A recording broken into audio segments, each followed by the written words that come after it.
The Daedra are some of the most powerful beings in the Elder Scrolls series, and are sure to play important roles in the Elder Scrolls 6 and beyond. In light of this, the purpose of this video series is to discuss the Daedric princes and their potential involvement in future Elder Scrolls games.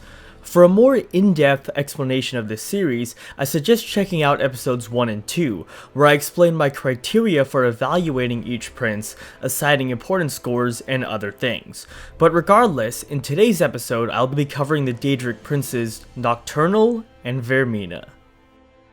First up is Nocturnal, the Daedric prince of Night, Darkness, and Luck. Nocturnal has 3 known artifacts. First is the Bow of Shadows, a bow forged by Nocturnal herself. The Bow of Shadows was available only in Morrowind, and had the ability to turn the player invisible for a short time, as well as fortify their speed.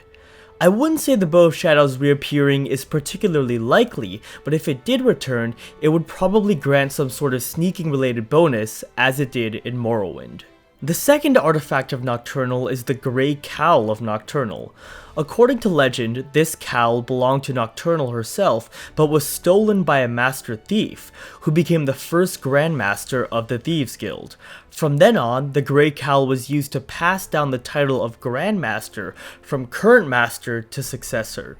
The Grey Cowl was obtainable only in Oblivion, in which it granted increased carry weight, detect life, and fortify sneak.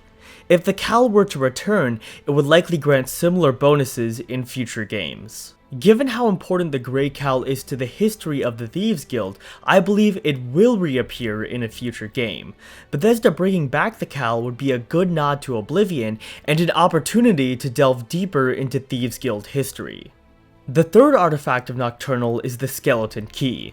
The key has appeared in Oblivion, Skyrim, and ESO, and was mentioned in Daggerfall and in Morrowind as well. As a result, it is arguably the most important of Nocturnal's artifact, and the most likely one to resurface. In Skyrim, Mercer Frey told of how the Skeleton Key could unlock metaphysical barriers, such as human potential. This idea could be touched upon more in future games. Between the Bow of Shadows, Grey Cowl, and Skeleton Key, it appears that Bethesda really likes introducing new artifacts of Nocturnal. Therefore, another possibility is we will get a completely new artifact of Nocturnal in the Elder Scrolls 6. I don't see anything immediate in the lore that indicates Nocturnal could play a role in the main quest of a future game. However, this doesn't mean that it won't happen, as Bethesda is always adding to the lore of the Elder Scrolls. All this means is there isn't really too much to discuss regarding Nocturnal's involvement in the main quest right now. If Nocturnal were to play a major role in the main quest, it would make the most sense for a game set in Elsewhere or the Black Marsh, given the atmospheres of these provinces and the Khajiit and Argonian skill in sneaking and thievery.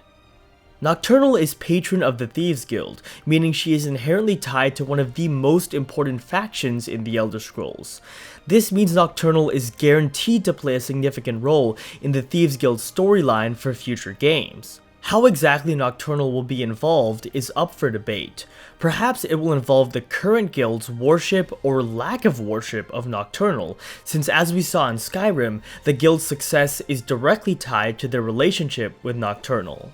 In Skyrim, we were introduced to the Nightingales, who are the servants of Nocturnal. Perhaps the Nightingales could return in a future game, possibly leading to interaction with Nocturnal. There are also various witches across Tamriel who worship Nocturnal. Coming into contact with these witches could again lead to contact with Nocturnal. Nocturnal has some rather interesting relationships with other Daedra. Namely, she is said to be the sister of Azura, although exactly what is meant by this is unclear. The origins of Nocturnal and Azura, as well as their connection, could be explored as part of a future quest or large-scale Daedric DLC. Nocturnal is not violent like Boethia, Molag Bal, and Mephala, but does share some similarities with these princes. This is why thieves will generally choose Nocturnal as their patron, but assassins choose the more violent Daedra.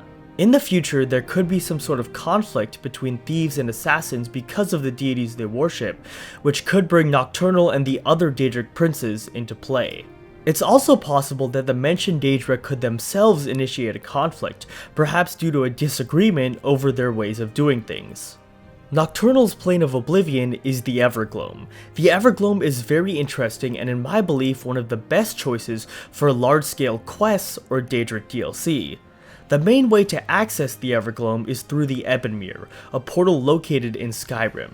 It's unlikely that we will be able to use the Ebonmere to enter the Evergloam given that future Elder Scrolls games will not take place in Skyrim, but in Skyrim the skeleton key was used to open the Ebonmere. Therefore, the skeleton key is connected with entrance into the Evergloam and could be used in some alternate way to access Nocturnal's realm in future games. Moreover, we have been able to access the Evergloam in the past without the Ebonmere, such as in the spin-off game Battlespire, so there will definitely be alternative methods to enter the Evergloam. Apparently, there are 7 major subrealms of the Evergloam that belong to Nocturnal, but I must admit my source on this is a little shaky. Known subrealms of the Evergloam include Crow's Wood, which is a pocket realm and not a major realm, and Shade Perilous. Crow's Wood is a nightmare forest ruled by sentient crows known as the Blackfeather Court. It is also home to wolves, wisps, giant bats, and more. Overall, it would make an excellent setting for a side quest, but is likely too small and insignificant for a DLC, and was already explored in the Elder Scrolls Online. Shade Perilous, on the other hand, is Nocturnal's fortress and the main focal point of Nocturnal's power within the Evergloam. It is home to many lesser Daedra, as well as Nocturnal herself. While Shade Perilous was already explored in Battlespire, not many newer fans of the Elder Scrolls have played Battlespire, and the game did come out quite a while back. So if anything, setting a large-scale quest or DLC here would be a good nod towards the older game. For all these reasons, I believe Shade Perilous will be important going forward. We have no information on the other realms of Nocturnal, but it's definitely possible they will be visited in the future. Specifically, I could imagine a quest or DLC in which we visit multiple or even all 7 realms, moving from realm to realm as the quest progresses. Between her involvement with the Thieves Guild, the potential of the Evergloam as a setting, and more, Nocturnal is arguably one of the most important Daedric princes. Therefore, she gets an important score of 5 out of 5. Next up is Vaermina, the Daedric prince of dreams and nightmares. It is implied that all nightmares in the Elder Scrolls universe are caused by mortals slipping into Vaermina's realm while asleep, meaning Vaermina arguably has the most interaction with mortals of all the Daedra. Given this, there are so many ways Vaermina could get involved in an Elder Scrolls game, and at the very least, a side quest involving Vaermina and nightmares is essentially guaranteed. Vaermina has 3 known artifacts. First is the Skull of Corruption, her primary artifact. It appeared in Daggerfall, Oblivion, Skyrim, and ESO, and is likely to appear in future Elder Scrolls games. In Daggerfall and Oblivion, it created a hostile clone of the target that would then attack the target. In Skyrim, on the other hand, it did damage to the target, and did bonus damage when charged up with dreams collected from sleeping people. In the future, I believe its effect will either remain the same as in Skyrim, or will change once again, but will still have something to do with dreams and nightmares. The Orb of Vaermina appeared in Oblivion and the Elder Scrolls Legends. It has the power to spy on remote locations, and may have other hidden abilities related to nightmares as well. The player has never actually been able to obtain the orb in-game, and as such, I think there's a good chance the orb could reappear in a future game and actually be obtainable, which would clarify what exactly its powers are. Vaermina's Topor is a potion that appeared in Skyrim that forced the player into a dreamlike state, where they were able to witness past events through another individual's eyes. This is a minor artifact and will either play a minor role or will not return at all. Finally, Vaermina's Mirror is a mysterious artifact that supposedly has great power. It was used by Vaermina to kidnap Breton High King Emmerich in ESO, which implies that it has the power to bring individuals into Vaermina's realm. This artifact is something I would love to see reappear in the future, given that it's rather mysterious and only played a minor role in ESO. In general, it appears that Vaermina's artifacts have the power to distort the space around them and cause Vaermina's realm to temporarily merge with Mundus. This point could also be brought up in the future whenever we deal with Vaermina's artifacts. It has been stated that Vaermina is strongly connected to Magnus. Magnus is the god of magic and played a primary role in creation as the architect of the mortal realm. However, during creation he fled and tore a hole in the sky that became the sun and is also called Magnus. It is unclear if Vaermina is connected to the god Magnus or the sun Magnus or to both, but whatever the case may be, this has some major potential. Vaermina being tied to one of the most powerful beings in the Elder Scrolls universe and having an indirect connection to creation has potential for a large-scale DLC or possibly even a main quest. It's difficult to comment on exactly how this point will be exploited, but I do believe it will be brought up at some point. Vaermina has a connection to vampires, as she is the source of Molag Bal's information on how to cure vampirism. This means Vaermina could be involved in future quests related to vampires.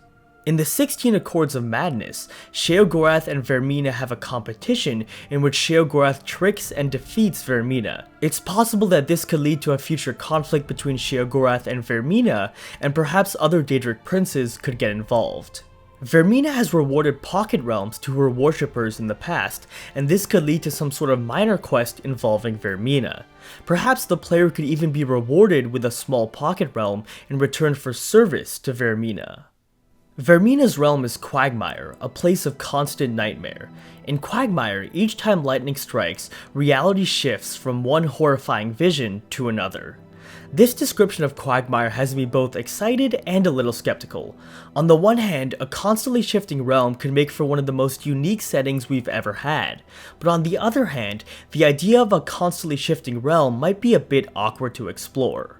Overall, I do think there are ways Bethesda could make this work, and I would love to see it as the setting for a future quest or DLC, but as for the actual likelihood of it appearing, I wouldn't say it's too high, as there are other Daedric realms that would be easier for Bethesda to do. This final point is vague and based on out-of-game lore, so take it with a grain of salt. According to out-of-game sources, the entire Elder Scrolls universe is the dream of a being called the Godhead. Because of this, dreams are very important in the Elder Scrolls universe, if not from a literal perspective, then at least from a thematic perspective. As the Daedric Prince of Dreams, Vaermina may have a much larger role to play in the grand scheme of things. The Elder Scrolls series will eventually come to an end, and as its end approaches, it's possible Bethesda will address things such as the birth and nature of the universe. If they did so, Vaermina could be brought up in a major way.